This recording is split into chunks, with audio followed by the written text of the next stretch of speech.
Quarantine Convos. Enjoy weekly discussions with people from around the world, assisting us in dealing with this normal, mentally, spiritually, and physically. We feature nutritionists, psychologists, therapists, personal trainers, home educators, legal experts, and more, bringing you all the information and inspiration you need. Check out Quarantine Convos every Thursday from 7 p.m, live on Got Kush TV. 2020, a year of many unforeseen challenges, where all had to adjust to a new reality. 2020, a year of many unforeseen challenges, where all had to adjust to a new reality. And despite it all, Got Kush TV was and still is here to serve you. And what a year it's been. We began the repatriation journey with our new show, Voyage to Motherland. We dropped the knowledge as you took your seats in the Kush Community and joined us to hold a meds with the Ankh Doctor. Got Kush TV invited you to get involved in conscious, controversial conversation and enter Decipher. And when the world went into lockdown, we kept you connected with the Quarantine Convos. We kept our finger on the pulse of the community with coverage of the Reparations Rebellion and the Black Pound Day All Dayer. Not to mention more wordsmith and a slew of new music video releases for your viewing pleasure, and the official launch of the Got Kush TV website. We also brought you events including Women of Power and of course Blacktricity. Now in 2021, Got Kush TV is continuing to level up the thing. First up, we are pleased to inform you that GotKushTV.com is open to exclusive memberships. Sign up to any of our membership tiers and you will gain access to playbacks from all our events and an ever-growing list of exclusive original content, including interviews, documentaries, and shows such as Kush Community. To become an official member of GotKushTV.com, simply hit the membership tab. Stay tuned for continued updates. Then there's the new shows. Look out for more Decipher, Wordsmith, Hold a Meds with the Ankh Doctor, and weekly episodes of Quarantine Convos focused on health, wellness, education, and inspiration for our community. As always, the Got Kush TV film team is available for hire to cover all your events, adverts, infomercials, and all filming needs. Visit us at gotkushtv.com for hire inquiries and more information. Stand by all black businesses through our website, social media, and show content. We have monumental advertising, sponsorship, and network opportunities catering specially for you. Check out the advertising page on gotkushtv.com for more information. Got Kush TV is in full flight to join us for the ride. There's 4 things you can do. Subscribe to our channel. Hit that bell to make sure you don't miss a release. Join us on all social media and hit up gotkushtv.com to subscribe to our mailing list and sign up to become a Got Kush TV member for exclusive opportunities in the near future. Let us know you are feeling our content by hitting that ever so important button of approval. Comment. We want to hear your feedback on everything we are putting out. So make sure your presence is felt in the comment section. Share. Spread the word by hitting that share button and exposing your circle to the magnificence that is Got Kush TV. We are looking forward to building with you throughout 2021 and servicing you with high quality black media production. Got Kush TV. Beyond discussion, beyond debate, we put the power in black media.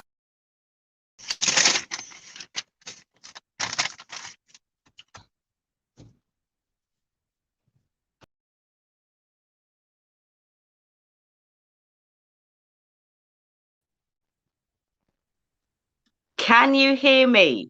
Can you Yes. hear me? Testing, testing. Yeah. 1, 2, 3. All right. So I'm going.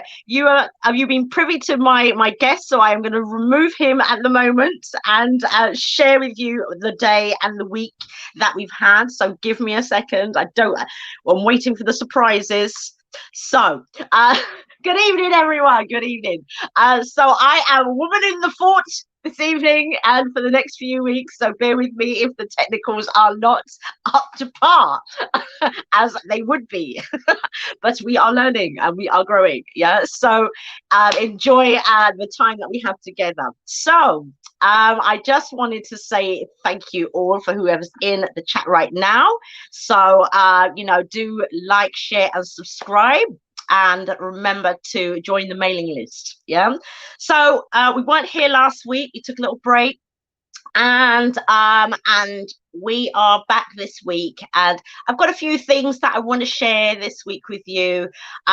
Firstly, to acknowledge, we weren't here last week, so we didn't get to acknowledge the 16th, which was our Tupac's Earth Day. So love and rejoice his memory forever. Yeah. There are a few things in the news that are concerning. Yeah, that I do need to address. Yeah, I'm a bit concerned about this, and we will probably address this at another time. And Nigeria has a Twitter ban currently, yeah, and people are at risk of being arrested for tweeting, yeah. So we do need to address that at some point. I will look into that. We will look into that. I am thinking about that one, like what's going on over in Nigeria right now. I don't like the sound of it, and so it will get addressed, yeah. Now we do have some news. Now everybody knows that the football is on right now. So I think if the football wasn't on right now, I'm a big football fan, I have to say. Yeah, yeah, secretly, I'm a big football fan. I used to play five-a-side. Yes, it's true. When I was about 9 to about 12 years old. So I have a love for the football, and yesterday's game was on point. I tell you, I've half lost my voice shouting at the screen. But we do have some news, and I think this would have not come out actually in this way had we not been dealing with the football. Yeah. So we have anybody who knows the story of a former footballer. Yeah. And I think a lot of people know this story. The former Aston Villa striker, Dalian Atkinson. He is the PC that attacked him has been charged and is guilty of manslaughter. So there is a win that we've heard of in the last day or so. So I'm glad for that. Couldn't have come any sooner, unfortunately, but that's how it goes. So yes, that is the news regarding that. Yeah, yesterday's game, if anybody saw yesterday's game, it was an amazing game. France and Portugal, come on. I'm not saying I'm rooting for, but yes, I'm all over the games right now. Yeah. And so the other thing I want to take a look at as well, and I think is the fact that, again, going back to the football, yeah, I think what's interesting is there's a major contradiction right now, and I'm kind of glad for the contradiction because those who needed to see this, yeah, this contradiction where you're banning carnival and you're banning party, yeah, but you're letting the games go ahead with 20 to 60,000 people in the arena, and then you're going to be telling us about the next lockdown. So yeah, let's just wait for that one. So yeah, there is a discrepancy, and all those people who I was listening to the radio today, and all those people were like, well, you know what, we've done this and we've done that, and we can't even go on holiday, and I can't see my mum. And I was like, well, this is how it is. It's like you're picking and choosing and refusing. And Andrew Lloyd Webber and his team are currently in the pursuit of suing those that be because, you know, theatres and life spaces have been, you know, one of those spaces that have, you know, been under the lockdown procedures, and they're not having it. So, yeah, there's going to be dissent amongst the camp. Yeah, so I just will keep an eye out on those variables there.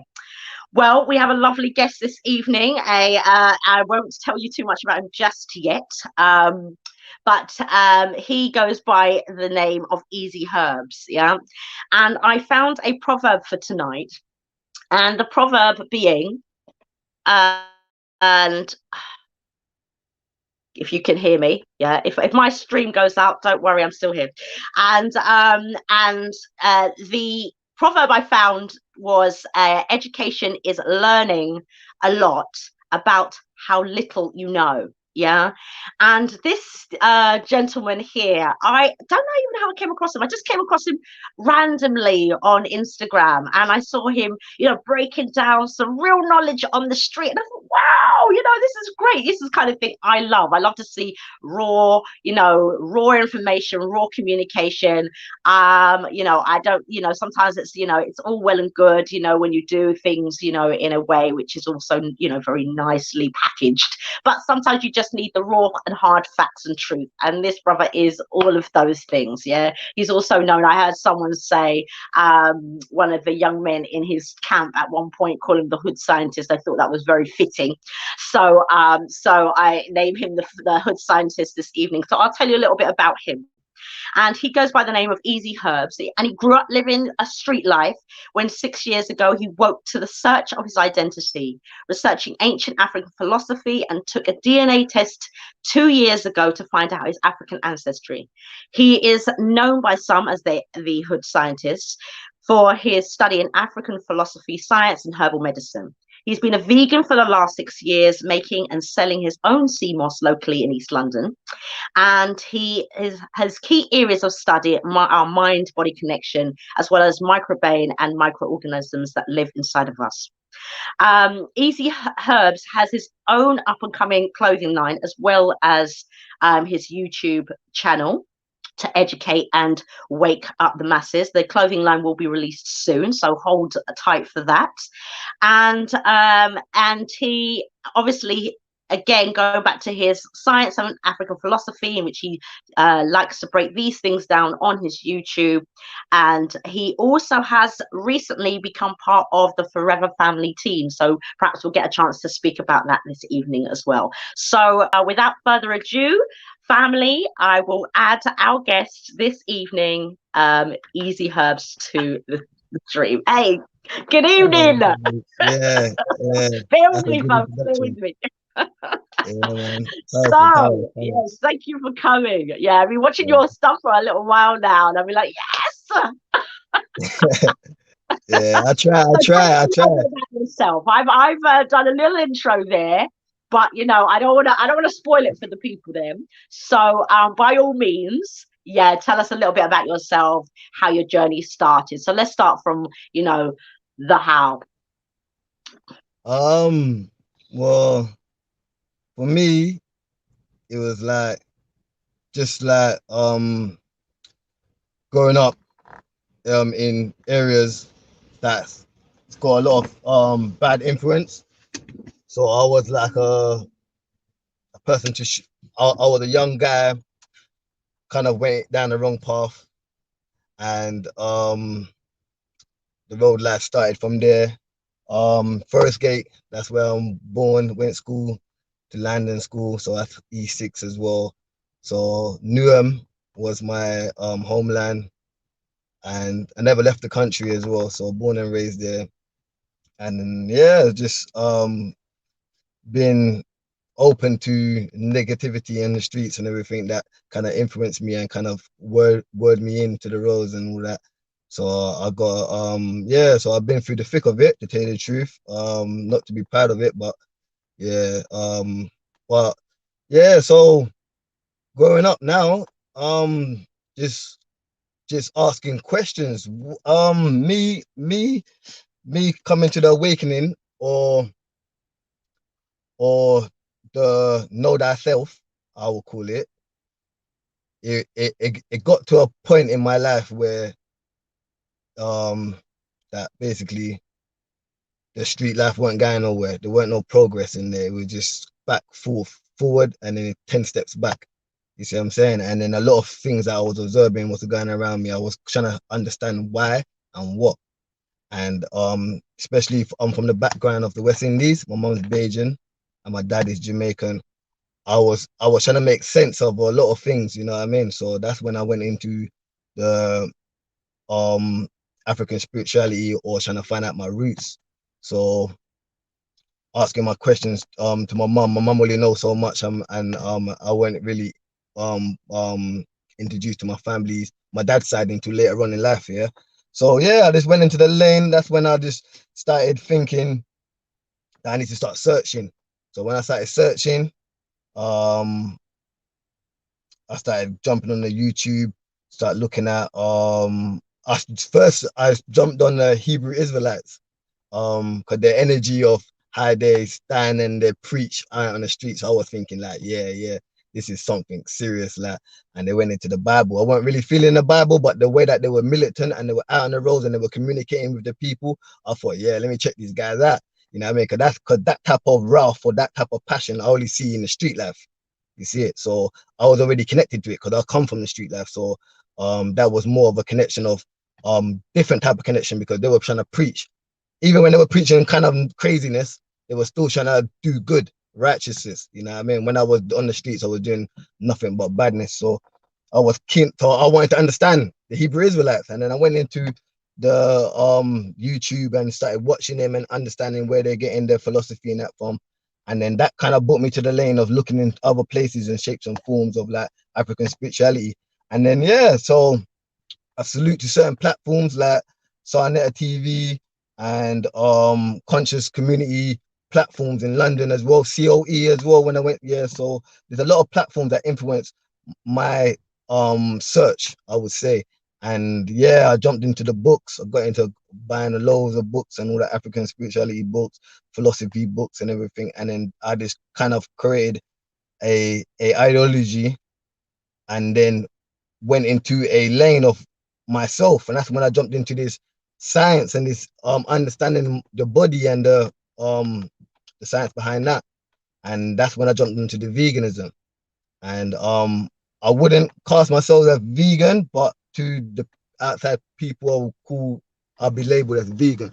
But there's a lot of stuff that vegans eat that I wouldn't eat, and there's a lot of stuff that you may consider not vegan and I would consume. So I just deal with it in the science base, you know. So which one outweighs the other. So that's how I deal with the science when it deals with the health. But yeah, so my journey ain't stopped yet, and it's still carrying on. So you know, the story still goes on. But yeah, so my passion is definitely of know thyself. So that's what got me onto this lane I'm in now. Okay, great. So for anyone who doesn't know, COE, that's content over everything, right? Yeah. And so you speak about, your inspiration, if you like, from the Hebrew Israelites, and I get that, that they have a way where they're there's no play, they're right there in the middle of Brixton, and they're just you gotta love them. You just got to, whether you agree with them or not, you just gotta love them, right? Yeah, you gotta love their heart. It's their heart. You gotta love their heart. So yeah, I appreciate that. And so let's fast forward. Like you started your journey, started to come into this kind of realization around, your own health and what have you. And then you started to look at, because we talk about African philosophy. Yeah. So you started to look into those areas. Yeah. And you started to look at, you had your DNA tested a couple of years ago, right? Yep, I forgot about that. And DNA test, I got it with what did I get it with? Not doing one of me, ancestry.com. And the funny thing about it, is just that my cousin, he took it and I didn't know nothing about it. From my dad's side, some cousin, and he's Caucasian by genetics, but he's my second cousin. And he popped up on my screen. So So just to let you know that it ain't really, yeah, there's some science and there's definitely some truth behind the DNA test. And then my second cousin just popped up on my screen and I shouted him saying that, yeah, we were both on there. But yeah, definitely that was a good experience. With my results, 81% African, you know, bit of Nigerian. No, most of 41% Nigerian, 39% Benin and Togo. I got Ivory Coast, I got Congo. Yes, quite of a mix and blend of West Africa. Mm. Yeah, so it was So good. I It had, was very it's interesting. funny because I had mine done 18 years ago, actually, when it very first came out, when the BBC put out a documentary many years ago. Yeah. I had mine done around that time. In fact, mine got sponsored at that time to be done at that time. Yeah. I was getting married at the time, and so therefore there was a whole stuff around that.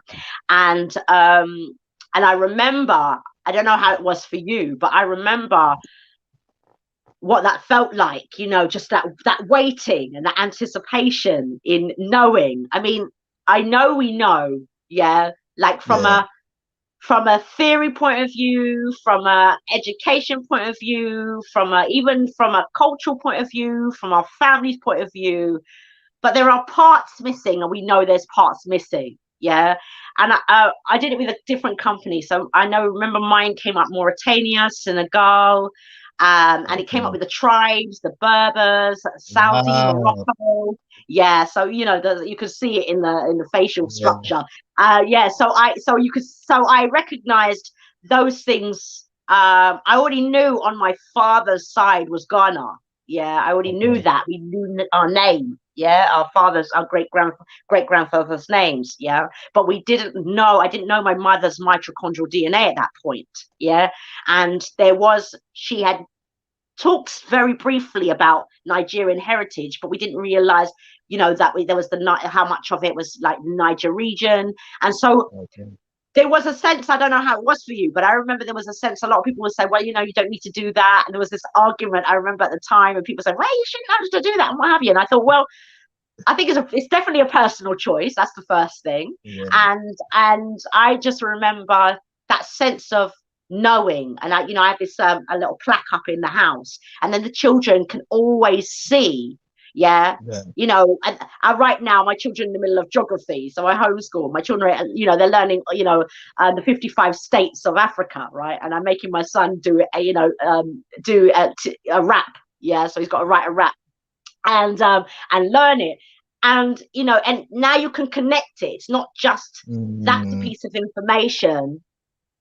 You can connect yourself to those regions, and I think that, and that's what I kind of wanted, them to feel connected to it. Yeah. And for my children to feel connected, for me to feel connected. And especially when you're fair skinned, and I'm from Barbados. Yeah. Guyanese and Barbados. So when yeah. you're fair skinned and people think you're mixed race, yeah, when you're not, Okay. yeah, I suppose Mm, for me it was kind of like that sense of yeah. Yeah. No, cause you. no, it's good. It's good because that's the thing. That's the catch. That's the catch. There's a lot of people that could be walking around and they're not actually African. Like they're not black. If your percentages of your DNA is above 61%, and it's, you see what I'm saying, then you're not technically African. There's a lot of cousins that I have that look black, but technically because of our West Indian background, we were automatic. Not all of us, but majority of us would automatically have a Eastern, no, a Caucasian genetics in the mix. So if the parent is Caucasian fully, and then your auntie or your uncle is West Indies, the son or the daughter would technically be a Caucasian, even if they got the African phenotypes and everything. So it's a little bit tricky with it.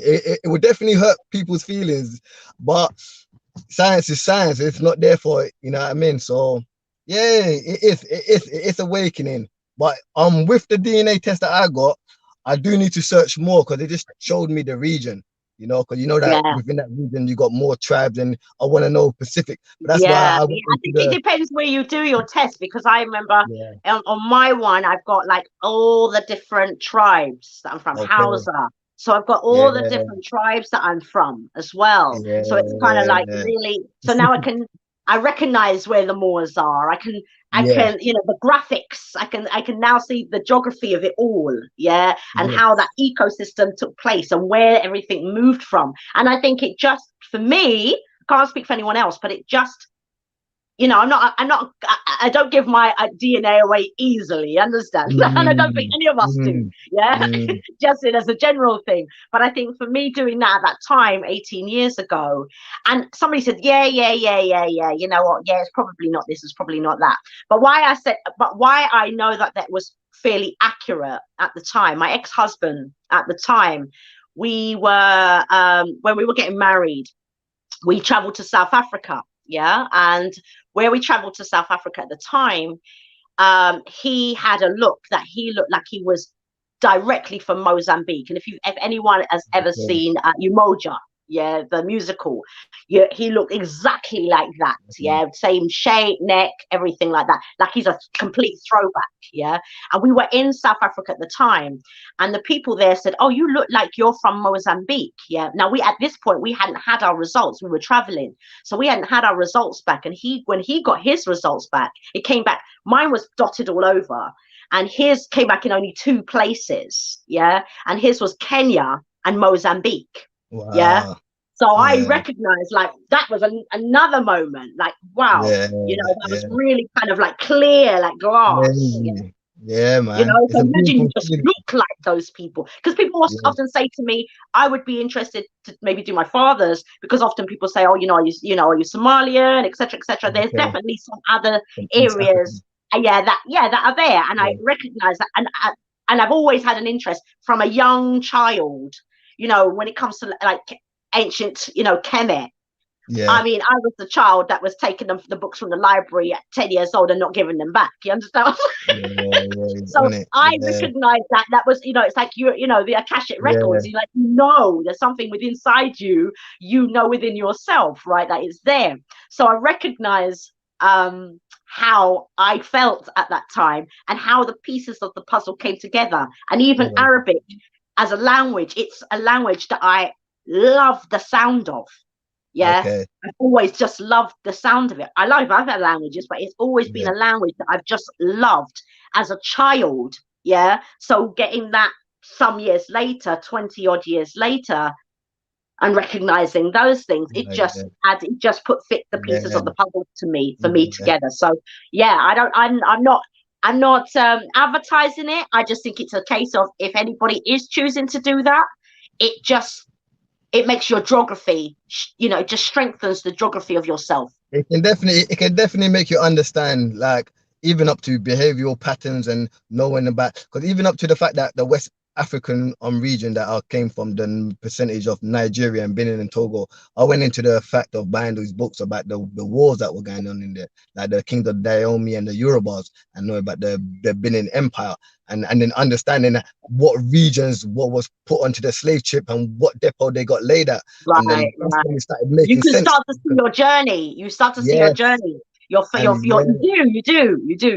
yeah, Yeah. yeah. I Very recognize. beautiful. Yeah, you definitely. So that's why because I was into the African empires and philosophy and everything, and understanding about all of that. So that DNA kind of put me in a region and a place of me to start searching more and find that, oh, I could be this person. And then even when I left the country for the first time in my life, because I was born and raised in Newham, and I was those Newham babies, those gang guys that didn't want to leave nowhere. I didn't want to leave. I didn't even want to leave the borough. So Right, not too long ago, my mum got me a passport for my birthday, and I took her and my bigger brother to Barbados to see her lost brothers and cousins and everything.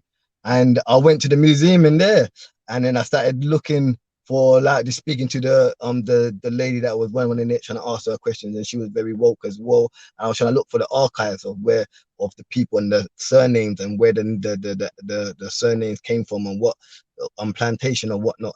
So I was digging through there. I didn't actually get to find it because they're trying to say that all the archives was online and not on the actual museum, but it just showed all the artifacts, and even the fact they got monkeys in Barbados, and that and then monkeys originated in Ivory Coast, things like that. Like, yeah, there's a lot of fruits and veg that we eat in the West Indies, and they don't even origin from there. They're origin yeah, absolutely.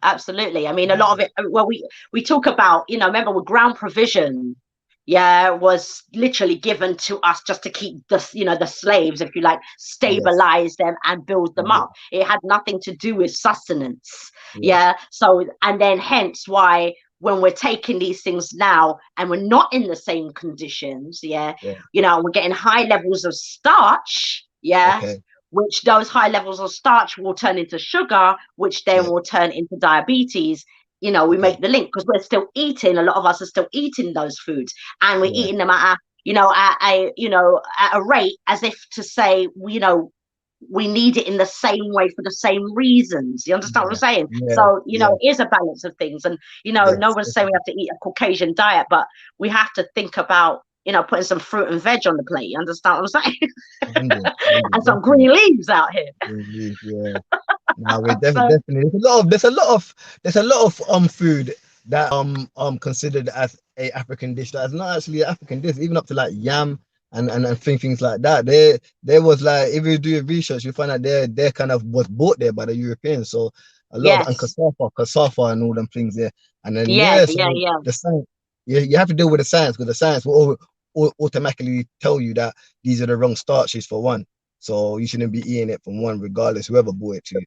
So that's why I kind of came to science. Science is definitely where I can look at. But obviously, we know that we have different perspective on the science, and science can always be upgraded and new information can be added in. So it's always a learning process. That's why, it's continuation with the learning process. That's why I came to science so much. Absolutely. So going into the science, you speak a lot about, you have a strong interest. One of the things I remember watching when I was watching your lives as well, you're not just like, okay, you're just researching. You're a man who uses a microscope,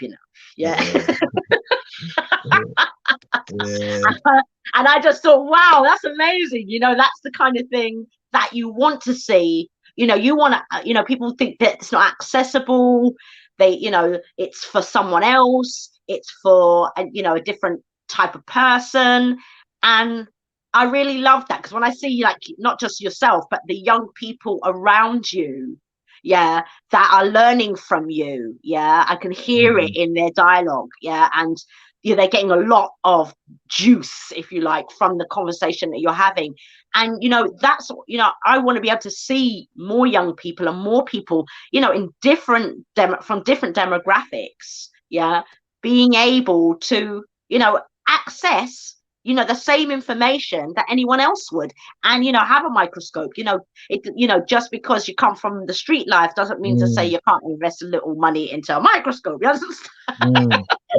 So I think, you talk a lot about viruses and microbiomes. So tell us a little bit about that, for those who don't know a little bit about that. Obviously, I know what I know about microbiome is it's obviously when a baby comes through the birth canal, the baby gets a full dose of microbiome when the baby comes through. And I think a question really early on in one of our shows, it came up in one of our shows as a question. And so those, so that's one of the things, that bacteria that in the gut that the baby needs is very, very important. So tell us a little bit about that. Break it down to us, to those who don't know. Okay, so now we're dealing with microorganisms and bacteria, archaea, and viruses. So I'm gonna take it back and come quickly forward. I'm just gonna break it down because it's a lot of information. But the origin of life is a debate. So the origin of life on this earth, you can look at abiogenesis that talks about the origin. It's a debate. There's a few arguments of how life and how organisms come to existence. So there's some hypothesis that talks about the extraterrestrial way of life, and then life on Earth, organisms and atoms and all that. So the origin of life, microorganisms, starts off with the birth of, not the birth, I would say the oldest findings, one of the oldest findings of microorganisms, which is the cyanobacteria, which dates back about 3.5 billion years ago. Yeah, this bacteria is a microorganism that is responsible of producing what you called oxygen. Yeah, it's what you call a photoautotrophic. Yeah, photoautotrophic is the fact that the bacteria holds carbon as its base, and it photosynthesis with the sun, which then produce oxygen. Yeah, because a lot of people think we get the majority of oxygen from the tree. We only get about 20% of the oxygen from the tree. The majority of the oxygen that we breathe in now up to now is from the ocean, it's from the seaweed, it's from the bacteria. Yeah, so this bacteria, the cyanobacteria, is the origin and the birth of what we know as the eukaryotic cells. Yeah, eukaryotic cells is the cells that we have in our body. Yeah, eukaryotic cells are cells with organelles. Yeah, which is the mitochondrial, the ribosomes, the endoplasmic reticulum, the Golgi apparatus, and etc. Yeah, the prokaryotic, which is the cyanobacteria, don't have that. Yeah, so that's the difference between the probiotics, the prokaryotics and the eukaryotics. Yeah, and now we give them from there. It gives birth to what you know as. So hold on, let me slow down, because remember, people are new to this, you know. Yeah. This is Well, people are new to this. So when you say those kinds of things, because people know a bit about probiotics, but they don't know necessarily the rest. Yeah. So you're gonna have to take us through like baby steps right here. You know, you're gonna have to give a class now. And Definitely. So I think, yeah, just take it back a little bit. So that, yeah, okay, great. Okay. I'm trying to get a clear picture. Well, where you can see Hold now. on. Let me see if I can. Let's see if I can. Nope. Give me a second. Yeah, if I could do this, I'll be able to get you up. Yeah, right, do that. That's all perfect. right. Yeah. So what we got here is what you called, the origin of life, what we explained. Yeah, and it's got the RNA and DNA and etc. Yeah, but the first common ancestor is the bacteria, yeah, which is the cyanobacteria. That dot there where it says common ancestor is probably the cyanobacteria, but there's other bacteria at that time, and there's definitely viruses at that time, so it ain't just bacteria. Yeah, so but as you can see, eukarya and archaea, yeah, that springs off. Eukarya is eukaryotic cells. Yeah, this is where organisms with organelles, yeah, gets birth. Yeah, archaea is another type of bacteria that branches off to make other things. So this is where the branches off that the branch off what I was trying to explain about how it just springs off. So the cyanobacteria runs off and carries on creating more bacteria. The eukaryotic that was formed out of the cyanobacteria branches off and starts creating other types of organisms. Yeah, and then the archaea does the same. The cyanobacteria branches off. It also makes what we call algae. Yeah, algae, for the people that don't know, is seaweed, kelp, sea moss. That's your algae. That's your algae, right? That's what we call algae. Algae. Yeah. So cool. Yeah, the sea moss, and so all of these seaweed or the sea ocean organisms come from the common ancestor, which is the cyanobacteria. Yeah, these seaweeds are responsible for giving us oxygen. The cyanobacteria photosynthesis with the sun and started producing oxygen. At this time, at 3.5 billion years ago, there was no oxygen on the earth at this time. And then through the synthesis was the first introducing of the oxygen onto the earth, and it started oxidizing the place. And then after it started branching off into the algae, and now the oxygen that we're breathing now, it comes from the seaweed, 80% of the algae. So now, like as I was saying, the cyanobacteria carries on with the microorganisms. These microorganisms now live inside us. Yeah, that's just bring it straight forward. Yeah, do it. Yeah, these organisms live inside us. Example is that the fact that the average human body, or the person, has 37.2 trillions of cells. Yeah, this is the eukaryotics I'm talking about. Yeah, bacteria is 10 times more. Yeah, so that leaving the 100% of us as human beings, 10% is who we are. So that means that we're identical. Every humanoid is identical, and it's only 10% that makes us unique and makes us who we are.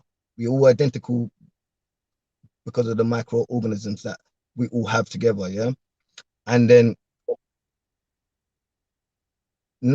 80% of that microorganisms are harboring in what you call your colon. Microorganisms are everywhere, from your skin, your nose, your hair, everywhere. You can't leave it. And like you said, you get introduced them from when you leave the room, and then you start breastfeeding. These microorganisms help advance or introduce bacteria or microorganisms into the young baby child. Yeah, so that means that if get an input of the outside surroundings from when you leave the womb, so it's prepared. Because without these microorganisms, you wouldn't be able to live. You would die. A simple virus will come and get involved and kill you. Yeah, so you need these microorganisms. The breastfeeding is very important for a child as well, because if a child don't get it, the doctors have to implement the probiotics, the bacteria into the child for your immune system to upgrade. Microorganisms harbors in what we call now is our colon. So your large intestines, your small intestines, this is what the main harboring place where the bacteria harbor. Yeah, bacteria is known to help the immune system functions and target and upgrade their system to fight against foreign invaders. Foreign invaders are also known as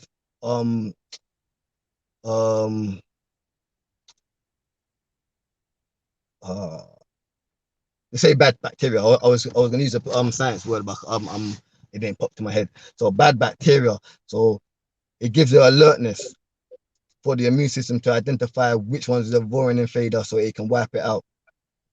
These microorganisms within your gut can also send signals and hormones to your brain, so it can actually influence your mood, your depression, your anxiety, your thinking. It can actually have you urging for something that don't be required for your cells to actually function.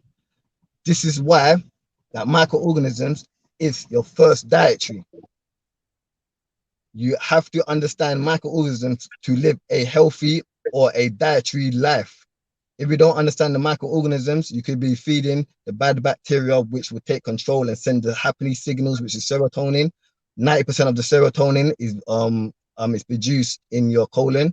Yeah, serotonin is also known is one of the neurotransmitters that get produced and sent via your vagus nervous system or your enteric nervous system.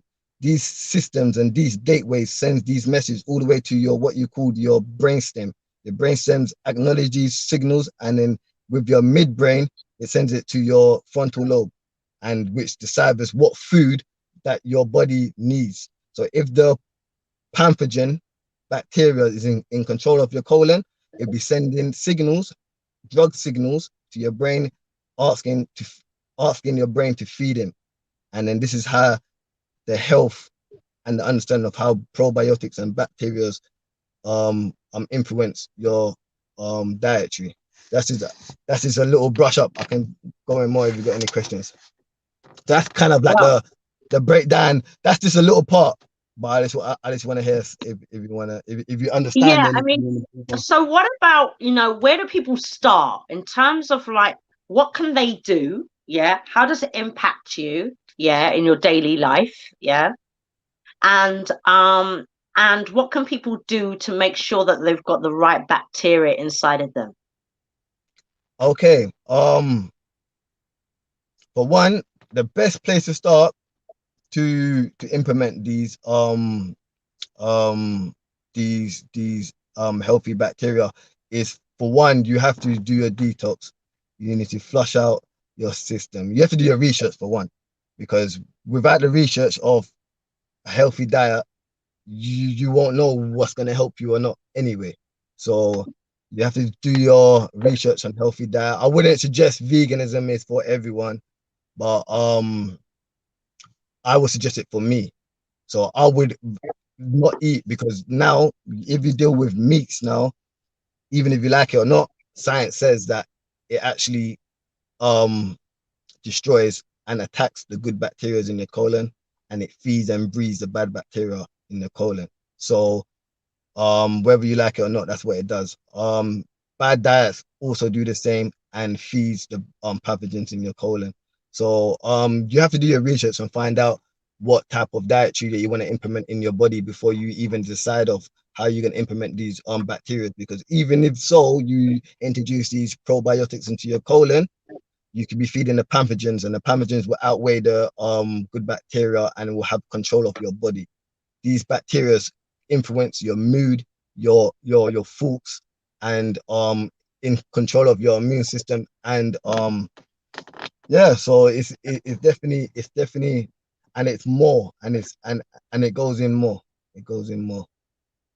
So what I would say Okay. is more research your dietary regimen, and you can, So if and then we can anybody's probably go from starting there. right now, somebody's listening to this and this is new information to them, yeah, Yeah. and they want to detox, and we always often hear about healthy eating and eating really well and eating this way and eating that way, but we never really have.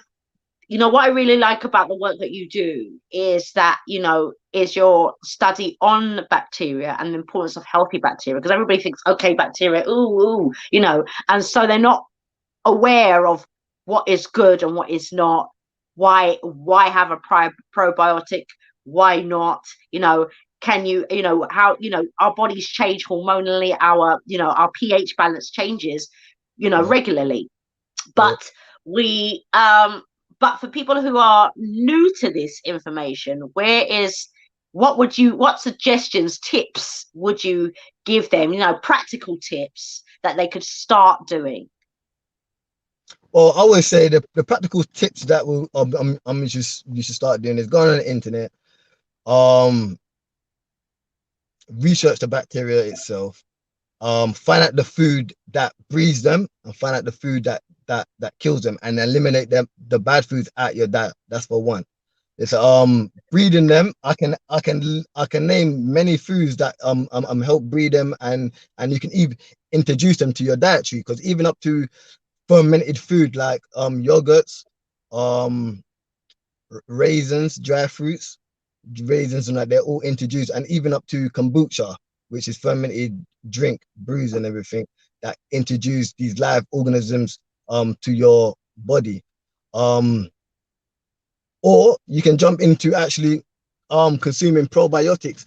But the thing is, with consuming them, putting them in the colon, you have to understand the feeding them is what is known as prebiotics. Prebiotics is a certain types of starch that you need to introduce into your colon for you to breed good bacteria. This is There's a starch. There's two different types of starch. There's a starch that does havoc for your colon, and it feeds the bad bacteria, produce mucus, and cause havoc. Yeah, there's a starch that you want to be getting, which feeds the probiotic, which is called the resistant starch, and you got another type of fiber which is called inulin. Yeah, you find them in green bananas, and you can find them in even up to potatoes. You can find them in and like I said, the dry fruit and all of those type of stuff. With the detoxing, because a lot of people talks about detoxing like that's like the be all and the be all, and you know what I mean, like if it, like after you detox you should be good. the fact of detox is the cleansing of your colon. Yeah, like with the cleansing of your colon, you're like it kind of get rid of all the waste material, like from the liver, the toxins and cells that it just eliminates. Even water, even detoxing of drinking a lot of water can detox your body, you see. But the thing is, when you releases all of these toxins and the good and the bad bacteria that comes with it, you have to introduce these probiotics back into your colon. This is how you should actually detox. You detox by get rid of the waste and then introduce these good bacteria and then start feeding them. That's when you start breeding them. And then that's how it works. So you have to get rid of all the pathogen eating bacteria in the colon. That's number one. Your research will tell you what feeds what. These sugars, trans fat, all of those type of inflammation, mucus building starches and etc. food and all these type of meats, they're shut down probiotics and they breed and they feed the pathogens. This is not what you want to do. So yeah. Right. Great. So we've got a few questions in the chat, and it looks like people want to go back slightly to our conversation around DNA. So give me a sec. We've got a few questions here. Let me just flash up this. Going back to our conversation around DNA. Yeah, you have and so I just want to acknowledge the people in the chat. So we've got a few people here. We've got Angel Fee, Muhammad Kennedy. So welcome to the chat. KW992, Mark Davis, and Peter Sinclair. So welcome to the chat. So we've got a question here, and it says, so is he saying that Bob Marley is Caucasian? Yep. Yeah, that's how it is. I'm sorry, because you know what it is as well. I got cousins and that, and I got cousins and friends that are like that they consider like on the street level they consider themselves black, and in reality, I got 19% of my DNA is European. I can't remember what I got. I think I got English, Scotland, Scotland, Wales, and all even German and Norway. And yeah, you have to accept it because that's in my genetics. I can't hide from it. So that's what it is. And both of my parents would be considered as fully black, you see. But because we're from the West Indies, we understand what was going on at that time, and we understand how these genetics could be mixed and blended. So yeah. Wow, you've blown the lid off of things today. Controversy. Science don't have no leeway with it. With science, is either it is or it ain't. All right, so I've got another question here. This is an interesting one though, and you know, we're going to open up the space if you like. For anyone who wants to come in and discuss, by all means, yeah, we open up space. I'll put the link in the chat right now. So give me a second for that. But we have a question here which says, when are you going to address the blue gang bandana? Is this wise in the current climate? Yeah. Wow. Are you aware of this? Yeah, I know. Everyone's gonna probably see me, especially on my channel. They always see me wearing got some blue. Yeah. Yeah. Well. The thing is with me, because I came from somewhere, I never forget where I come from. You see what I'm saying? Because I got like even up to the fact I got Nuam written like tattooed on my hand. Yeah, and this was done when I was in some situations that was gang affiliated. I want to look back now because I'm somehow trying to be a righteous or a better person, and now I look back and think that I wish I shouldn't have done that. I understand exactly what mind frame and what position that made me do it at the time, and I respect it. As simple as that. So the answer to the question is, in my area, blue is the blue is the flag. So I've been like this since a long time. So and I do like the color blue as well. So yeah. That's the answer to that. Okay, all right, fair enough. You know, it's each one to their own. You've got Peter Sinclair here. And he says, greeting, brother. Is this a fact or theory of how we came into existence? Okay. No, well, the thing is, I never even got to the point of how we actually got into existence. There's a lot of holes, so I wouldn't say, like I said in the beginning with the abogenesis, yeah, they do with it. It's still a theory of how microorganisms have come to existence, the origin of life. So it's not a fact. No, there's a lot of theories of different forms of fundamental facts that are produced to come to the conclusion of why they come with those theories. So it's a scientific theory and it's not a fact. And there's a lot of holes, even up to the facts of the eukaryotic cells. There is and the probiotics and the pathogens in your colon. They're still out there. They're still out in the ocean. There's a lot of bacteria out in the ocean. So we can have a scientific understanding of how we do come into existence, but it's not a fact, no, because there's a lot of holes and we're still learning. Yeah, I understand that. Yeah, I mean, I think everybody, you know, unfortunately, and it goes back to, you know, and thank you for the question, Peter Sinclair, but I think it goes back to, you know, when we were talking about our DNA earlier, yeah, this is the impact of that disenfranchisement, yeah, always seeking the different bits and pieces. I don't think any one person has it in its fullness and its entirety personally, yeah. I think it's a very difficult, I think we have to piece it together the best way we can, yeah. And you know, your journey and maybe part of my journey will be to have our DNA tested, you know, to get the science on that, yeah. And then we can, you know, work in our line and see, okay, we must have moved from this, we must have moved from over here, this is where our DNA traveled from. But I think, you know, it's a very difficult, it's always very sensitive, and there's always people who, you know, I never see anything as definitive in terms of like the existence of us in that sense, because I don't think there is one definitive answer anymore. You know, you could at one stage when you're really, you know, you start going in at your beginning stages of your journey, it's like it's got to be this way, but then other things open up along the way. Yeah. And I think, you know, there are holes and we are all finding our way, and this is the impact of the disenfranchisement of our people. Yeah. And being able to, you know, put the pieces of the puzzle together. So, you know, as much as we can try, yeah, this is where we're at, yeah. And only when we kind of find that, yeah, and we're all in alignment, yeah, as one, as a people, well, maybe we can, you know, get to that point.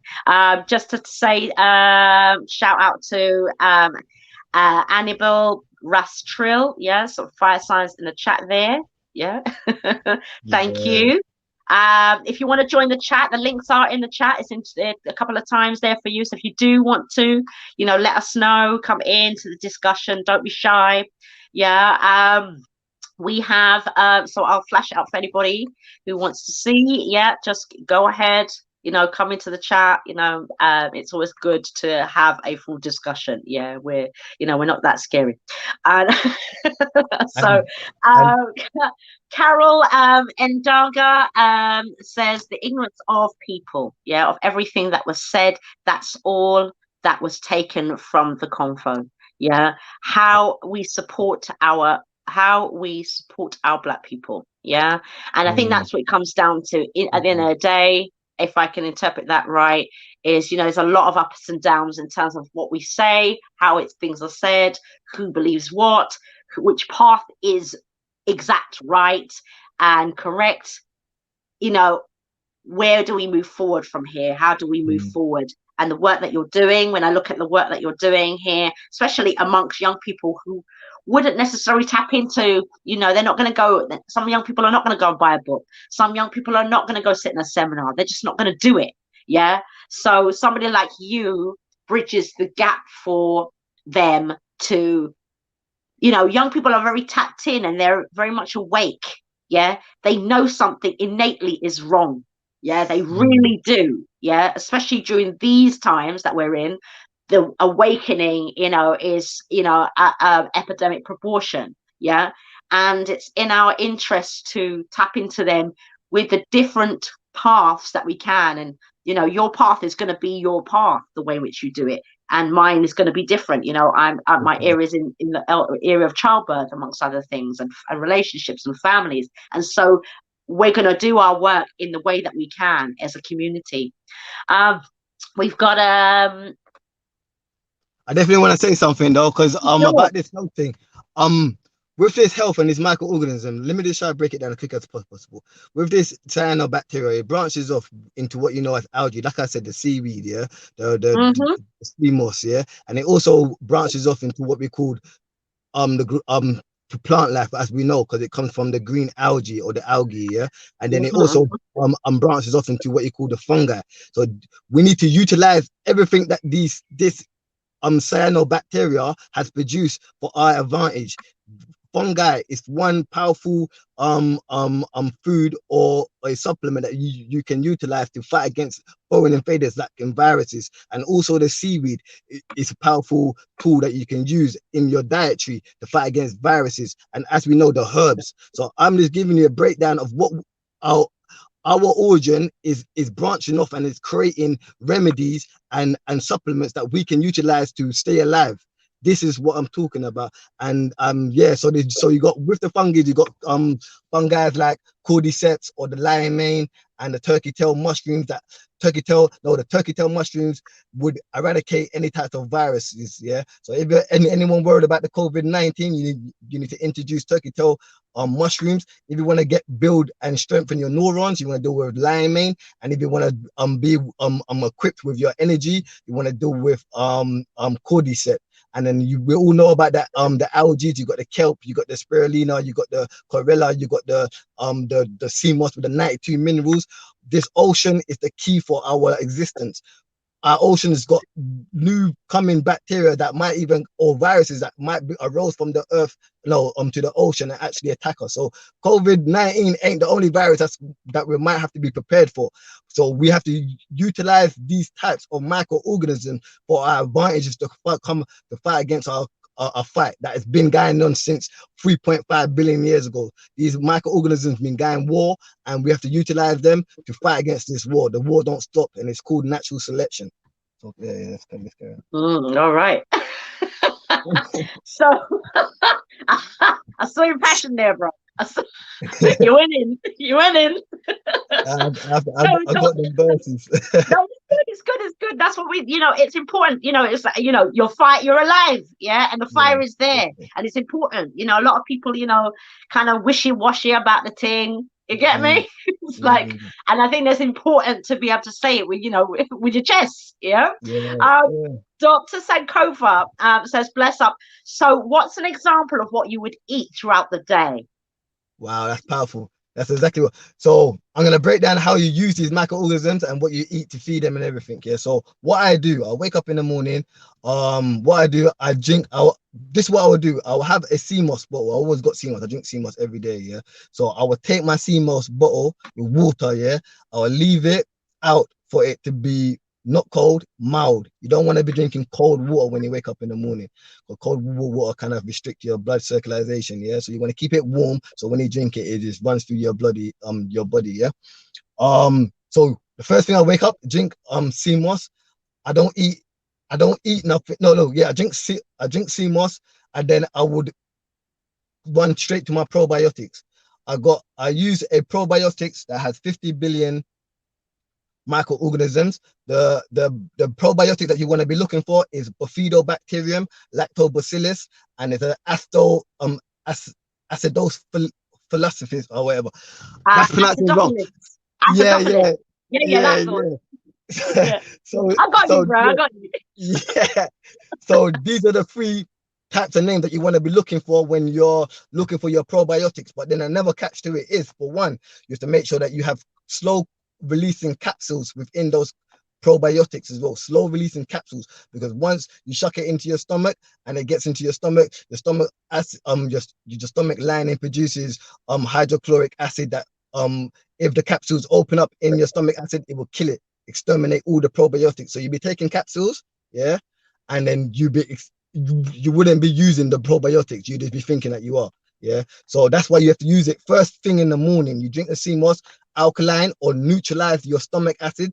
Well, it ain't gonna neutralize, but it's gonna buffer it up, because you can buffer your stomach acid. You take the capsules, the slow releasing capsules, so it pass through your stomach acid and then into what you call your small intestines, where it starts releasing, and then it will get into your large intestine. That's how you want to do it. So that's the first thing I do. You want to make sure that your probiotics stay in the fridge, because if it's in that hot condition, it will kill the bacteria as well. So that's the main thing that you want to wake up and make sure you do. And then after I introduce because I work, I'm in the construction field, I'm active on my hands, and I don't actually eat anything like cereal. I introduce raisins, fiber, yeah. Fiber, raisins got high in iron, so I introduced the inulin resistant starch and the high in iron within the raisins, and it also produces a lot of glucose, and it gives you energy for you to run out into about 12 o'clock when I actually do eat. So that's when I actually do eat. Then again, I eat the vegan diet. My best dish is a green banana called matoke. I use plantain. I use kale, spinach that my missus cooked me. I use chickpeas for your protein. I use the quinoa. I use there's certain grains that you want to be checking out for if people don't understand. I'm not understand. I mean, if people don't know about, check out for grains. If you're gonna eat cereals, there's some grains that you want to be utilizing. Yeah, there's spelt flour. Everyone should know about spelt flour. There's a grain called kamut flour. Yeah, kamut is an Asian Egyptian grain, which is alkaline grains, and it's the right starch. Yeah, then you got grains like teff grain, which is an Ethiopian grain that's high in iron, and it's got the phytic acid for your body to absorb the iron. Because remember, there's two different types of iron. There's iron that you can get from meat, and there's iron that you can get from plants. The meat iron, you can get both of them, but one of them is carcinogenic, so that means that one of them can cause cancer. Yeah, the other iron that you can get from leaves is it's not as easily absorbed, but with the phytic acid, you can absorb it more easily. So you want to get the iron from the green leafy food, or the raisins, or the teff injera, or the kamut, or the quinoa. So I mess with quinoa. I don't deal with black rice. I rather do with wild rice. Yeah, because wild rice is actually a grass. So I don't deal with no rice unless I'm starving. And yeah, so that's And then I make sure I introduce yogurts at night. Drink a lot of water, and then I just go sleep. So would people say, though, when people say, a yogurt would be dairy, right? So people would say, oh, well, yeah, that's a mucus forming food, right? So how do you, if somebody doesn't want to use a yogurt per se, because it's dairy, how would you assess that for them? Okay, I don't use dairy either. Dairy is mucus building, it's carcinogenic, it strips you for your calcium because it's not accompanied with magnesium with a ratio of 2:1, and it's not accompanied with vitamin D for your body to absorb it. It actually causes calcification and starts attacking your bones. So I don't use dairy products at all. I actually find an artificial vegan type one I utilize, and you can always make your own ones as well, like coconut. So if you said like an Alpro type of one, is that what you're talking about? Exactly. But does it have the same? I know it looks the same in terms of texture, but does it encompass the probiotic inside of the non-dairy ones though? I don't know. I ain't too sure. I'm not too sure, but I just know that they got life microorganisms in those yogurts. That's what I do know. That's why I use the yogurts for the live organisms. And you can drink drinks like kombucha and things like that. But I wouldn't touch dairy for the reasons I just said. But yeah, there's some alternatives that you can use. All right, we have another. I'm going to go back to one of the questions in a minute, but I've got another question here, and it's from Peter Sinclair. Can algae cure diseases or diseases? Diseases, can algae? Because you got like spirulina, haven't you, and other things like that, Yeah. right? Yeah, CMOS, spirulina, you got would I wouldn't be able to answer that question, and I wouldn't want it because unless I'm like, you know what I mean, there's a lot of there is poly patients that has been cured, or you know, I've been treated. I don't want to act like I know and I treated someone myself, you know, so I wouldn't have know the answer to it. But I know that algae has a lot of minerals and nutrients within it. So algae should be your best friend. Sea moss, yeah, all the different types of algae, you need to utilize them with high in iodine and high in the other trace minerals and everything that comes with the sea and the ocean, and high in oxygen as well, because it produces it. Got it. So Dr. Sankofa, she says you could use a nut-based yogurt. Yeah, yeah, Yeah? definitely. Yeah, any. And will that nut-based yogurt then, for those who are learning in this, would that still have the same, will it carry the same probiotic that you're looking for in I nut, think in nuts? I think some of them are kind of introduced into the yogurts, because the thing is with like if you look Added, at they're additives, yes, if you like. yes, Yeah, yeah. yes. So cause like even in my channel where I'm using a microscope to see the probiotics or the bacteria that I cultivated, because I actually cultivated live bacteria, and what I used was still water, and I used um agave honey, agave syrup, I mean, and put it into the still water, which the Mm-hmm. bacteria, the live culture feeds off and generates energy from. So I open my 50 billion caps probiotic with the bifido and the lactobacillus and everything, and I pour it in there. And basically what I do and what I show the people on my channel is that you can cultivate your own probiotics. You just breed and keep on breeding your probiotics, and then you can just drink it and then rebreed it and drink it and recultivate it and drink it and recultivate for months on end. So I think maybe that's what they do for the yogurts, where they just add them in, because you can always get the homemade coconut or the nuts yogurts, and when it always comes with a powder forms of live bacteria culture that you have to add into it. So yeah, that's the answer to the Right. question. Okay. Now, Dr. Sankoff has another question. Yeah. He says, suppose you were to have a child now, and you would go, how would you go about this child's diet, knowing that what you know, with your partner on board, of course. If you got your partner on board, how would you go about introducing this into your child's diet? Oh, for one, with anyone, child and adults, you want to first actually take your trip to the doctors.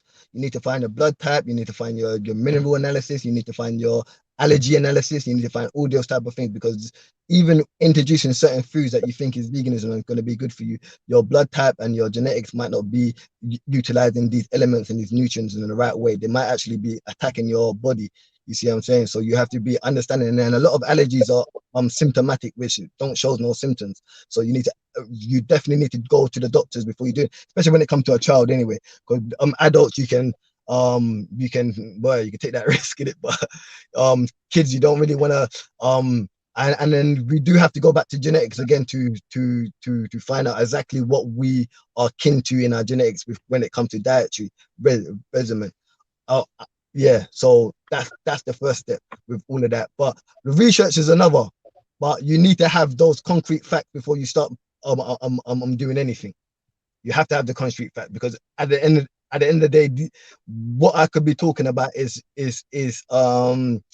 scientific theories. You see, because it's facts behind it, but it could be a theory because a subjective person might not have the same experience. I get it. Yeah. Yeah. And I think with babies, you have to, I mean, you can develop things in their diet, but also you have to build the immunity of a child. Yeah. You have to let their bodies develop their own bacteria over time. And then, start looking at it. I would say from 0 to 7, you want to be careful how you put too much in them at that stage. You've got to be able to build up their immunity. And I've no parents, some parents who will go really hard on their children and then you might find that some of these people, you know, some of the children still getting sick and all these kind of things. You know what I mean? They're still suffering with the common cold and all them things. They're like everybody else. And I think allowing them to experience their own kind of bacteria, getting their kind of like, you know, people talk about your own home has your own dirt.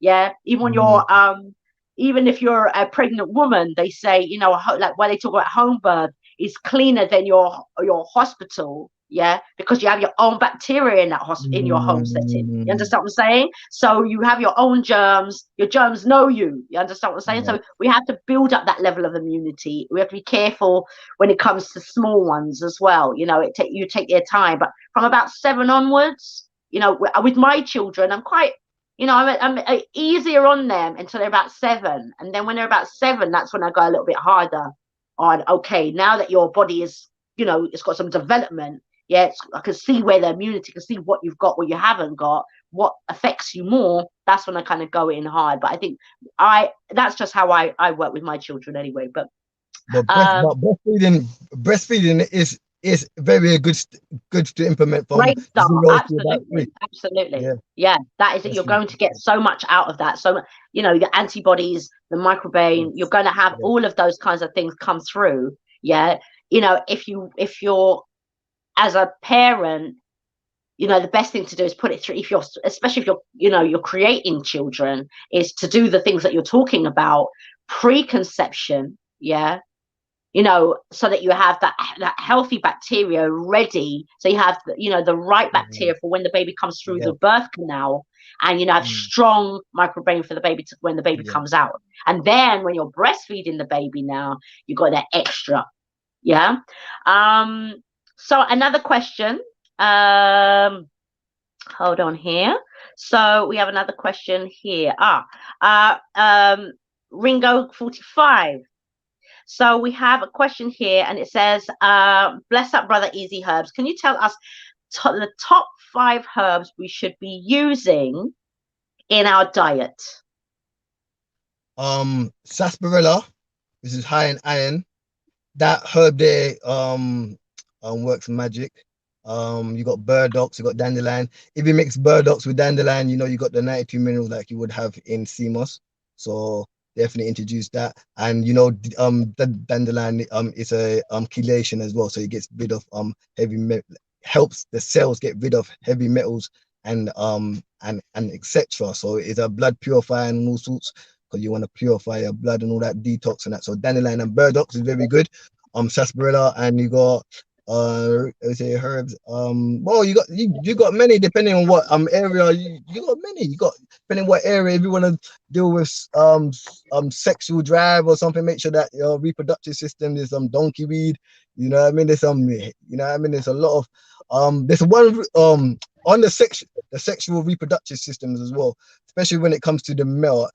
I know a lot of people, unless you're Ugandan, from Uganda, they don't know, but it's a root that you can get, which not a lot of people know about, and it's got the most views on my channel, and it's called the Malondo. Malondo is a root that comes from the ground, and it's very good for your reproductive system when it comes to men and female. So just to shut that one in the mix. And let me think another herb. I use, oh yeah, I cannot forget this. I use for that person rings 45, go out and buy Cerasee. You need to get bitters. Yeah, go buy Cerasee, get about 2 tea bags, put it in your tea bag, let it simmer for about 10 minutes. Yeah, watch it go black. Watch the Cerasee go black, and then drink it. I want it all gone. Yeah, because then you know if you got the heart for it. Because the bitters. Yeah, I give that challenge to loads of people. I drink bitters, like I mix the Marby, I mix the Cerasee, I mix the bitter melon. I can do anything. I just drink it all. Bitters is powerful. It gets rid of any type of parasites in the colon, and you need to have bitters. Because a lot of people, when it comes to dietary, they don't utilize a lot of taste bugs. What I would say, the microorganisms again, but like you need to have sweet taste in your mouth. You need to have sour. You have sour. So you need to have fruit that has sour. You need to have bitter. A lot of people don't know about no bitter taste. So they need to have bitter, sour, sweet, and And what's the other one? Salt. So these type of taste taste that you need Yeah, to but I have. think what it is with our palate over time, our palates become, you know, and I remember Dr. Lelia Africa talking about, you know, emotions and foods. And, you know, when we take smooth food, it's a need for nurturing. When we take crunchy food, it's a form of frustration. Sweet and sour, which has become a major thing, especially in the Western diet, you know, that's linked to mood swings. Yeah. And so our palates have changed over time. And, you know, and it's like anything that's often anything that's sweet on the tongue is bad for the inside. Anything that's bitter on the tongue is good for the inside, sweet for the inside. You understand? So I think we have to, you know, almost reprogram our palate. 100%. But this is the power of these microorganisms that's playing that role in your colon.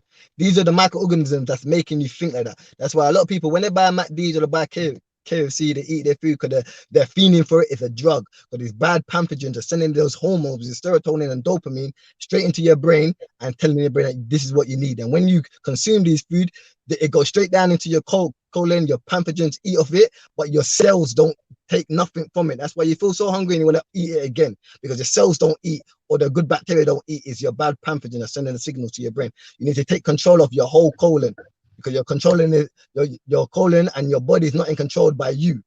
It's controlled and it's influenced by these pathogen microorganisms, or these good microorganisms. We might think that we're making the choices, but these microorganisms are making the choices for us. That's what's so confusing. That's why I said that there's 10 times more microorganisms within us than us alone. We think we're because everything is us is bigger. The cells are bigger than these microorganisms and these viruses. We think that okay, we must be these are life own these are life own mindful organisms that live within us and use our vessel. They use us. They use us to survive. Without us, they can't survive, and vice versa. So this is how deep it gets. Everything in life is fighting to live. Microorganisms are in you to survive. We can't survive without it. So we introduce these microorganisms within us to fight against these viruses. So it's crazy when you look at life, because life and evolution and everything with it, you start looking at things and thinking that everything is a fighting to survive on this earth. Everything is surviving to exist. Yeah. Okay. There is and somebody has put a comment here actually, and you might agree with this. Peter Sinclair. Yeah. He says there are dairy-free yogurts. Yeah. And you know, we were talking about maybe the additives. Yeah. They may be adding, a collaborative that contains acidophilus. Yeah. Thermophilus. And a few others. That I'm not going to do today. The names go wrong. I think it's important to recognize that, because a lot of people want to do, often people do want to stay away from, dairy. And it's an important factor to be able to find what you need, and be taught on the powers of the, healthy bacteria. Much doesn't get spoken about around that. It's one of the areas that is very little is spoken about. There is a couple questions, and I'm going back to a question earlier when we talked about your spirituality, and because you talked about African philosophy, that's an area for you. You've also got and Dr. Sankofa, he speaks about this. He says, also, how did knowing yourself and finding about your African about your African spirituality help you to come onto this path? Oh boy.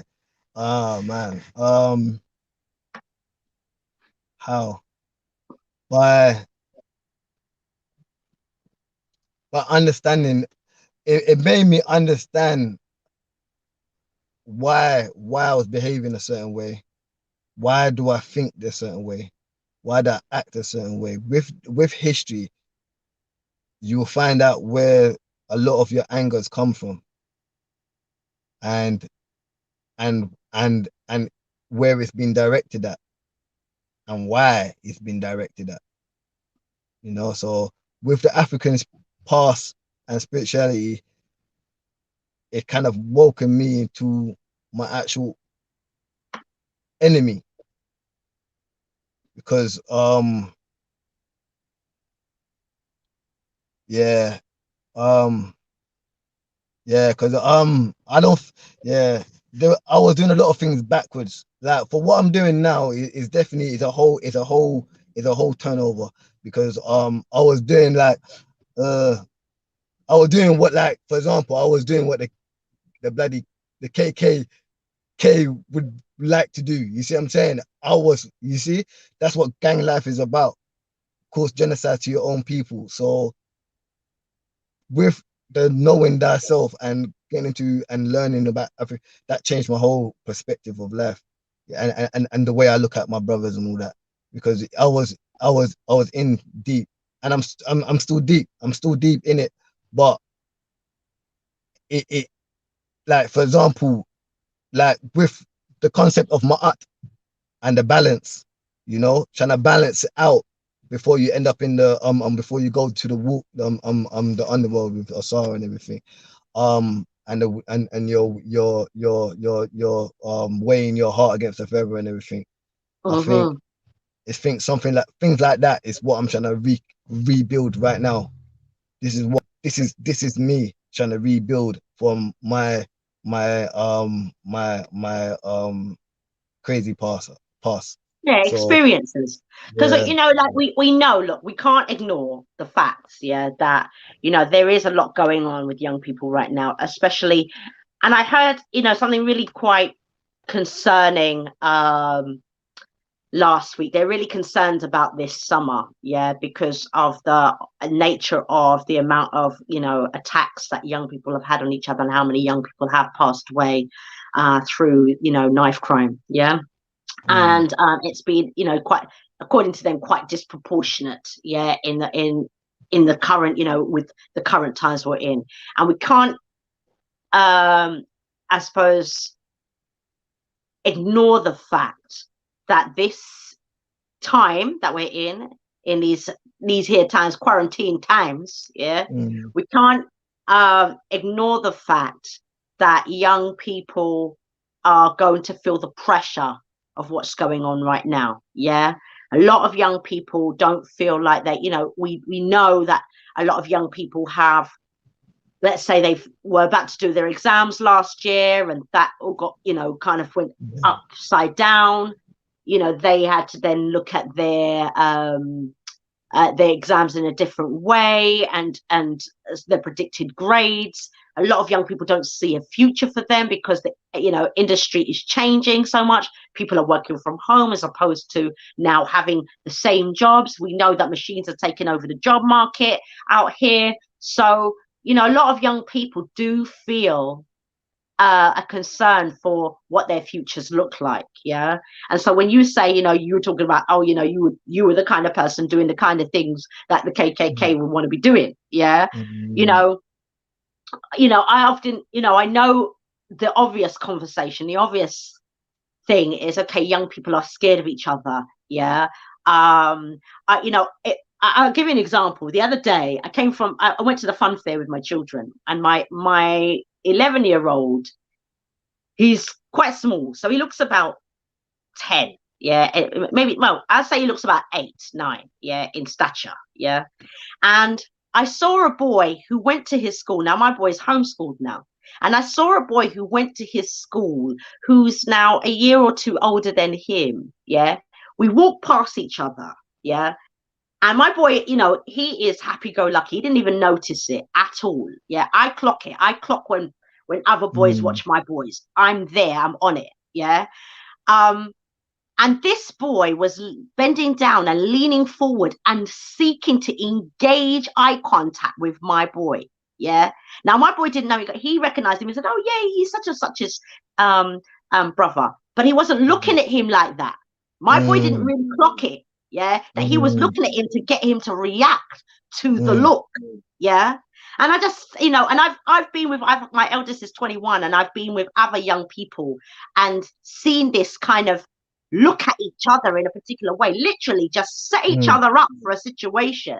Yeah, whereby, okay, if you look at me in the wrong way, I mean, I had to prime him after that and say, right, okay, this is actually what happened, and this is how you're going to engage your glance. Then you look away. You know, I had to go and prime him after that. You know, again, I didn't even want to have that conversation. I'm here trying to preserve my children's innocence out here in these streets. You understand what I'm saying? So I recognize that, you know, this young boy, you know, had my son engaged in any way longer, you know, had he looked at him even longer, yeah, there could potentially be a situation coming up later on. Yeah, maybe not now, but a future situation. Yeah, and I just, you know, and maybe you understand it, you know, coming from, you know, your background, maybe you can, you know, help us to understand, like, what is that? I'm gonna tell you now. This is experience. Yeah, I don't think a lot of people know. I'm just gonna say it now, exactly, because it's crazy how you just come up with that story. Yeah. I was exactly the same type, but the thing is, me and my mum was on a bus now, yeah, and there was 3 guys was at the back of the bus, and they was like doing the same thing. But me, I'm very observant. I clock these things. So my mum didn't clock. She's in her own world. And I look back and I see these guys saying that they're gonna. Well, I was young. I can't tell you how. I was young. I can't remember, about 11, 10. I don't know. But these guys they were talking like they was gonna fight me.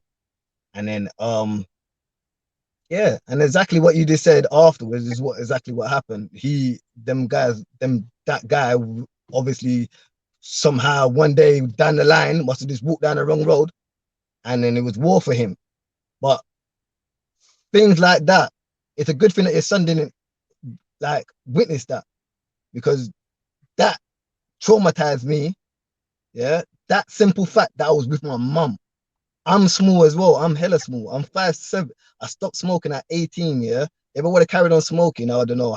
I would have been 5 foot something. I was like 5 foot at the age of 15 or something, with mad criminal records for doing crazy stuff.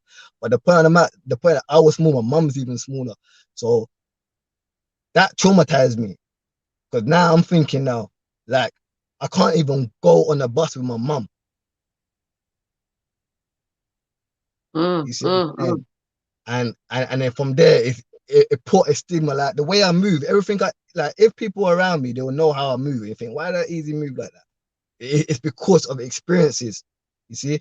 And yeah. So I'm glad that your son didn't go for that, because I went crazy. I caught that same guy multiple times, and sorry for him. He must have just got like. He must have just fought brave for that one moment. But now it's hell every time I see him, just because of that.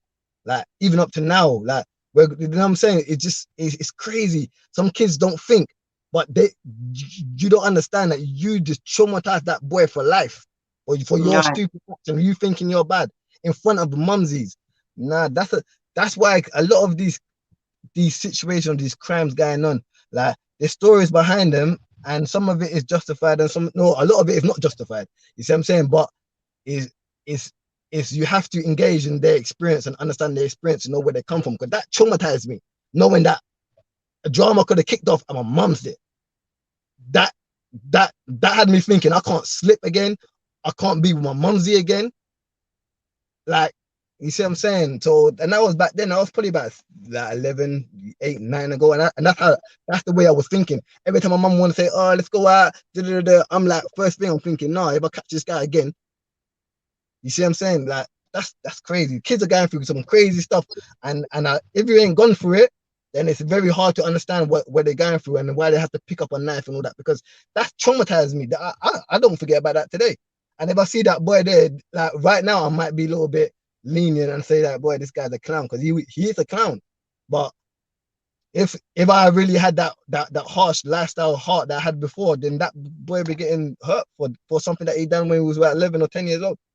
So it's crazy. I don't know, man. So, and I brought this up as well because I know that you're part of, you've just recently become part of the Forever Family team, right?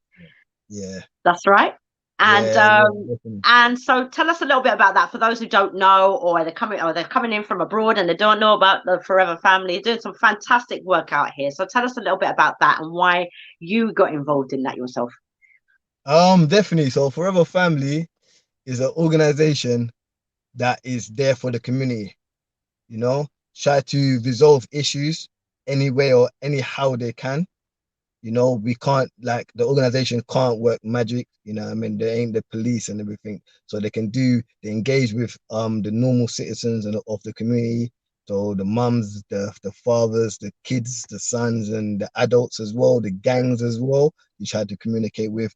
And then just to get a common ground within the streets that we live in.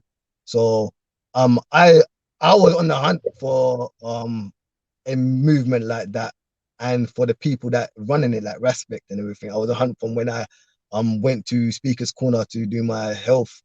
I missed him at that time, and then the battle of Trafalgar Square, all that, and then I missed that as well because I weren't connected, I weren't linked up with certain people that got me onto the people. So the Brixton march, which was the reparation march, I went down there, and then yeah, I see what Forever Family did, and what Forever Family did was shocking to the world, you know, and it was something that like that type of militancy is me anyway.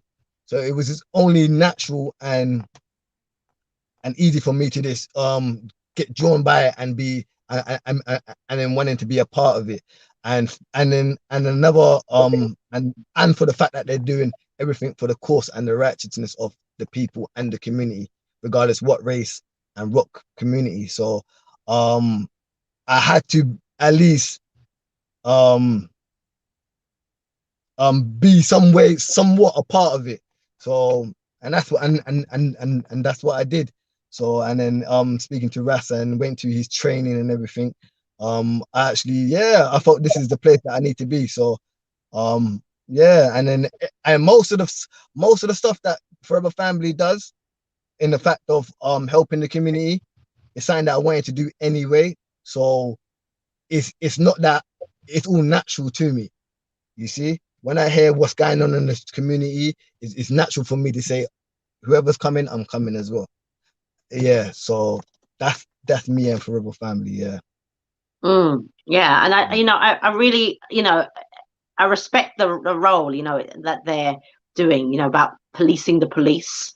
Yeah, Yeah. I see that what's going on with them, and there are other groups stemming, sprouting up, which is really important to protect our young people and just protect our community, really. Definitely. Understand what I'm Definitely. saying? Because at the end of the day, the times that we're in with these young people are talking about, you're seeing these, really horrendous videos of young people attacking each other, what they call trauma Mhm. porn now. Yeah. And it's a lot to be seeing that. Yeah. And knowing that, I'm a mother to 3 sons.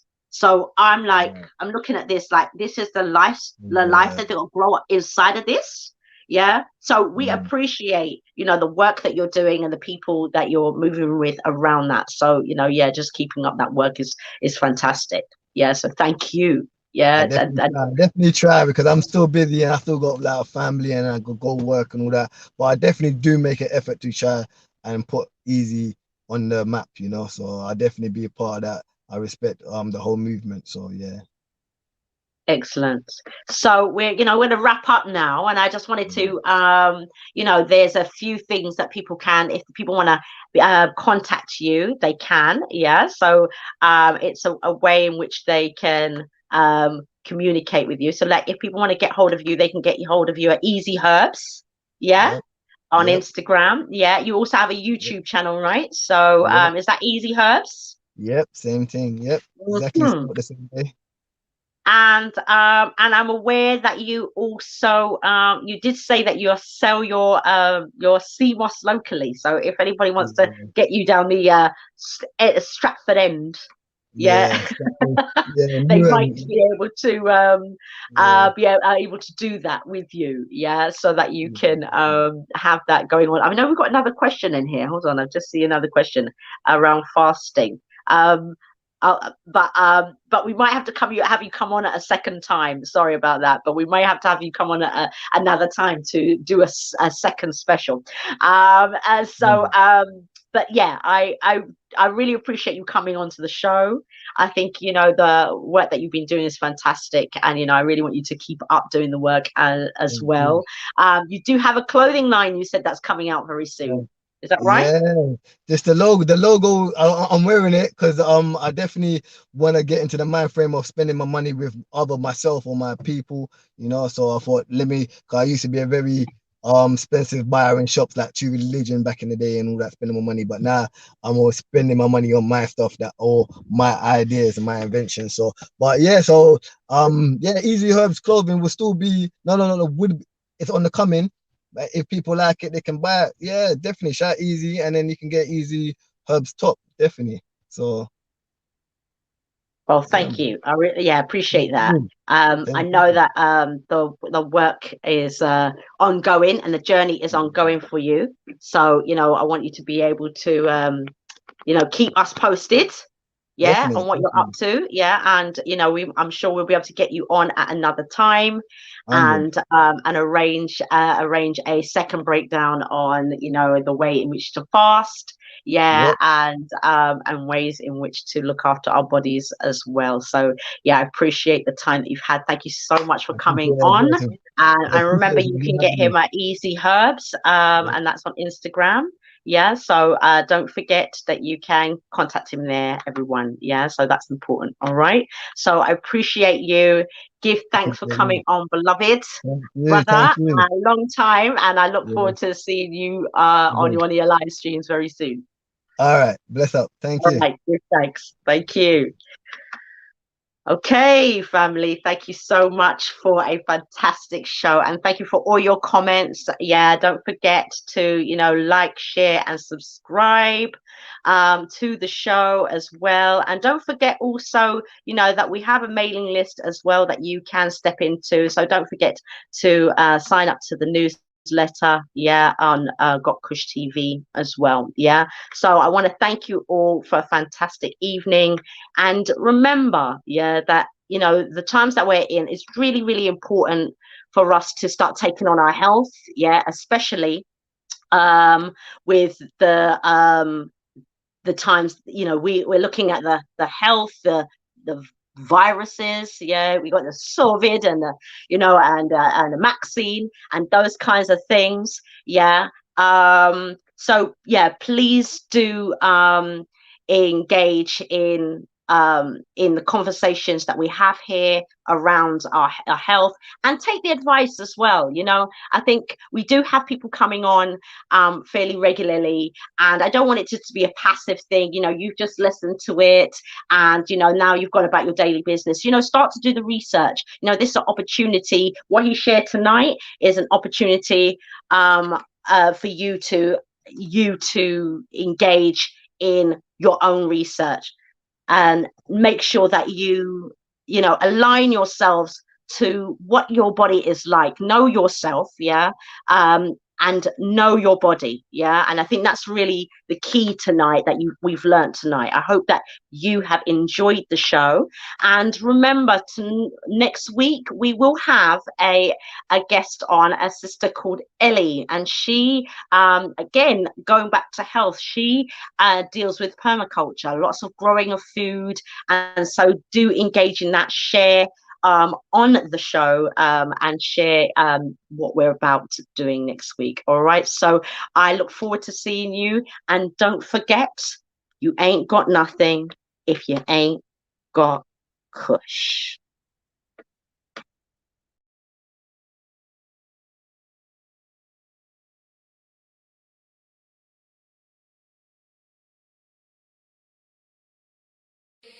Quarantine Convos. Enjoy weekly discussions with people from around the world, assisting us in dealing with this normal, mentally, spiritually, and physically. We feature nutritionists, psychologists, therapists, personal trainers, home educators, legal experts, and more, bringing you all the information and inspiration you need. Check out Quarantine Convos every Thursday from 7 p.m. live on Got Kush TV.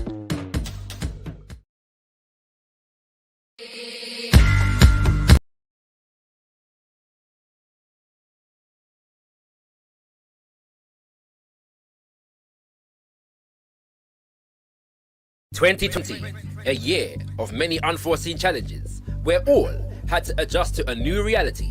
And despite it all, Got Kush TV was and still is here to serve you. And what a year it's been. We began the repatriation journey with our new show, Voyage to Motherland. We dropped the knowledge as you took your seats in the Kush Community and joined us to hold a meds with the Ankh Doctor. Got Kush TV invited you to get involved in conscious, controversial conversation and enter Decipher. And when the world went into lockdown, we kept you connected with the quarantine convos. We kept our finger on the pulse of the community with coverage of the Reparations Rebellion and the Black Pound Day all day up. Not to mention more wordsmith and a slew of new music video releases for your viewing pleasure, and the official launch of the Got Kush TV website. We also brought you events including Women of Power and of course Blacktricity. Now in 2021, Got Kush TV is continuing to level up the thing. First up, we are pleased to inform you that gotkushtv.com is open to exclusive membership. Sign up to any of our membership tiers and you will gain access to playbacks from all our events and an ever-growing list of exclusive original content, including interviews, documentaries, and shows such as Kush Community. To become an official member of gotkushtv.com, simply hit the membership tab. Stay tuned for continued updates. Then there's the new shows. Look out for more Decipher, Wordsmith, Hold a Meds with the Ankh Doctor, and weekly episodes of Quarantine Convos focused on health, wellness, education, and inspiration for our community. As always, the Got Kush TV film team is available for hire to cover all your events, adverts, infomercials, and all filming needs. Visit us at gotkushtv.com for hire inquiries and more information. Stand by all black businesses through our website, social media, and show content. We have monumental advertising, sponsorship, and network opportunities catering specially for you. Check out the advertising page on gotkushtv.com for more information. Got Kush TV is in full flight to join us for the ride. There's 4 things you can do. Subscribe to our channel. Hit that bell to make sure you don't miss a release. Join us on all social media and hit up gotkushtv.com to subscribe to our mailing list and sign up to become a Got Kush TV member for exclusive opportunities in the near future. Let us know you are feeling our content by hitting that ever so important button of approval. Comment. We want to hear your feedback on everything we are putting out. So make sure your presence is felt in the comment section. Share. Spread the word by hitting that share button and exposing your circle to the magnificence that is Got Kush TV. We are looking forward to building with you throughout 2021 and servicing you with high quality black media production. Got Kush TV. Beyond discussion, beyond debate, we put the power in black media.